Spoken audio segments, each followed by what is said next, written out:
இப்போ திருநெல்வேலியிலேருந்து சென்னைக்கு 2 நாளாக ட்ரைவ் பண்ணி நம்ம ரெக்கார்டை யாரெல்லாம் அடிச்சிக்க முடியாதுங்க. ஏன்னா நம்மள மாதிரி எவனும் வண்டி ஓட்டுறதுக்கு ஆள் இருக்காதுன்னு தான் நான் நினைக்கிறேன்.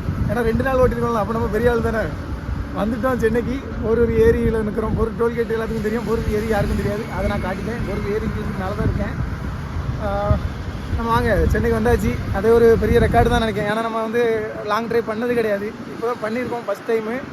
அது போக நிறைய வீடியோ நமக்கு உங்களுக்கு எடுத்து காட்டுறதுக்கு வந்து மொபைல் தான் இருந்துச்சு, கோப்ரா கேமரா இல்லை. கோப்ரா கேமரான்னு ஒன்று இருக்குன்னு இப்போ தான் எனக்கு தெரியும். ஆனால் அதை கண்டிப்பாக நம்ம வாங்கிடுவோம். தெரிஞ்சுன்னா அதை கண்டிப்பாக நம்ம வாங்கிடுவோம். அதை வாங்கி நிறைய வீடியோ போடணும். கோவா, லடாக் லடாக்குன்னு சொல்கிறாங்க. லடாக் எந்த திசையில் இருக்குன்னு கூட தெரியாது. ஆனால் அந்த திசையை தேடி கண்டுபிடிக்கிறது தான் அந்த பிளாக் ஈகிளோட வேலை.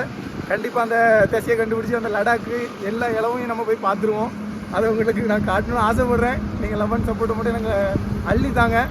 ஒரு திருநெல்வேலிக்காரங்கிறதோட எப்படி சொல்ல, மீனவ வம்சத்துக்கு மீனவ பொண்ணு சுபி இருக்கா. திருநெல்வேலியில் பசங்களில் நான் ஒருத்தன் உருவாகி வரணும்னு ஆசைப்பட்றேன். ப்ளீஸ் உங்கள் லெவன் சப்போர்ட் அள்ளித்தாங்க. நம்ம இப்போ வரைக்கும் கொஞ்சம் அப்படி ஒரு வாரத்துக்கு ஒரு வீடியோ போட்டுட்ருப்பேன். ஆனால் பயங்கரமாக வீடியோ கொடுக்குற அளவுக்கு வளர்த்து விடுறது உங்கள் கையில் தான் இருக்குது. முடிஞ்ச அளவு அள்ளித்தாங்க. நிறைய இடத்த காட்டணும், நிறைய நான் கற்றுக்கணும். இந்த உலகம் இன்ஸ்டா உலகம் என்னன்னு தெரியாது. வண்டியை நான் தூக்கி போட்டு என்னென்னு தெரியாமல் தான் உள்ளே வந்தேன். ஆனால் வந்துட்டேன். இதை விட்டுட்டு போகிறதுக்கு எனக்கு மனசு இல்லை.